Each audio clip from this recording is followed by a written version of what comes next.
Au sommaire de ce live, la Fed et Jérôme Powell qui tirent sa révérence de président, mais pas du Conseil des gouverneurs, dans un contexte de statu quo sur les taux, et Total Energy épinglé pour ses super profits, tandis que l'on semble s'acheminer vers une guerre longue entre les États-Unis et l'Iran. On commence par trois infos à retenir et la fin d'une époque à la Réserve fédérale américaine avec la der des der de Jérôme Powell. Pour son ultime discours devant la presse, le futur ex-patron de la Fed a souligné l'importance d'avoir une banque centrale affranchie des influences politiques. Un retrait sur la pointe des pieds, puisqu'il a aussi annoncé qu'il allait jouer les prolongations comme gouverneur de la Réserve fédérale après la fin de son mandat de président, promettant de faire profil bas. Une situation inédite et une phrase en clin d'œil à Kevin Warsh, grand favori pour lui succéder le 15 mai. Soutenu par Donald Trump, Warsh a réussi une étape cruciale hier en vue de sa nomination en obtenant le feu vert d'une commission sénatoriale. Kevin Warsh doit encore affronter un vote en séance plénière. Et sur le volet judiciaire, enfin, Jérôme Powell a salué la clôture de l'enquête à son encontre, tout en précisant vouloir rester au moins jusqu'à la fin des investigations au sujet du projet de rénovation du bâtiment de la Fed, objet, vous le savez, des poursuites engagées contre Jérôme Powell. Et plus tôt dans la soirée, l'institution avait dévoilé un statu quo sans surprise sur les taux directeurs de l'institution.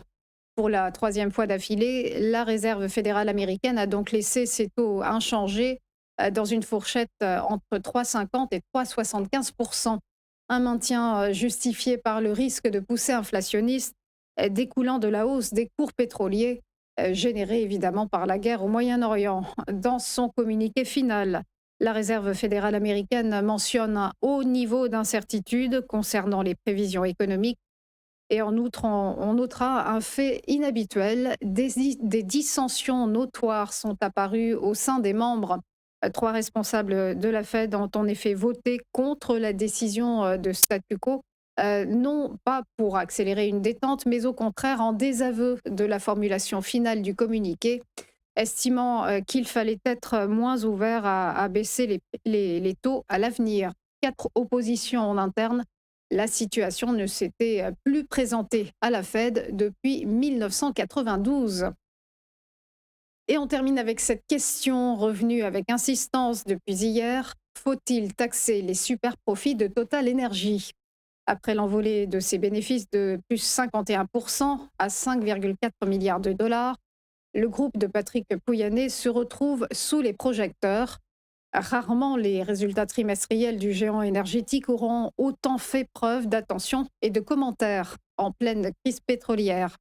Hier, Sébastien Lecornu a déclaré qu'il fallait que Total Energy se positionne d'une manière ou d'une autre sur une redistribution, tout en mettant en garde contre le total bashing.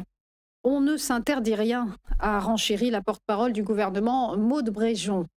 Réponse du raffineur: en poursuivant le plafonnement, c'est comme cela que nous redistribuons les profits. Emmanuel Macron lui-même est intervenu sur la flambée du prix des carburants.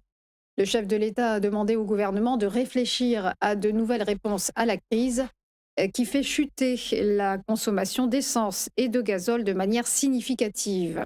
Hier soir, le pétrole a d'ailleurs atteint un sommet depuis 2022 avec un baril de Brent jusqu'à 126 dollars sur les marchés asiatiques.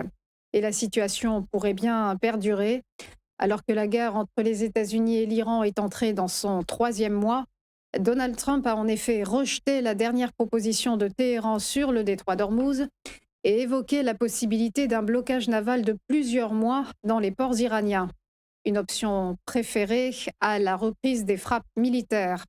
Monsieur Gentil, c'est fini, a menacé le président américain à destination de Téhéran. Réplique du régime: nous réduirons en cendres les navires des États-Unis.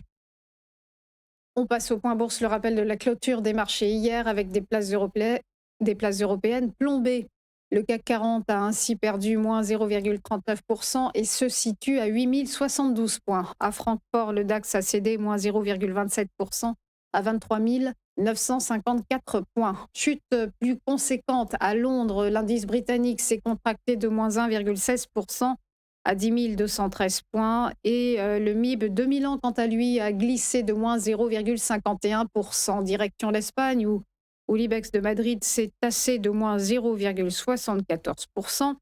Et on part outre-Atlantique à Wall Street, pas beaucoup de plus d'optimisme et des tonnes de prudence. Le Dow Jones s'est affaibli de moins 0,57%, s'établissant à 48 861 points.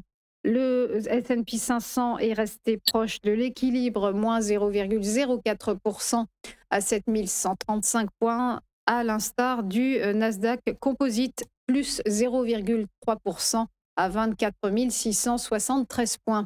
On termine avec le Nikkei, l'indice de Tokyo a lâché ce matin moins 1,06%. Voilà pour les dernières infos. On marque une pause et on se retrouve juste après pour Chronodax. Ce sera avec Eric Seban. À tout de suite.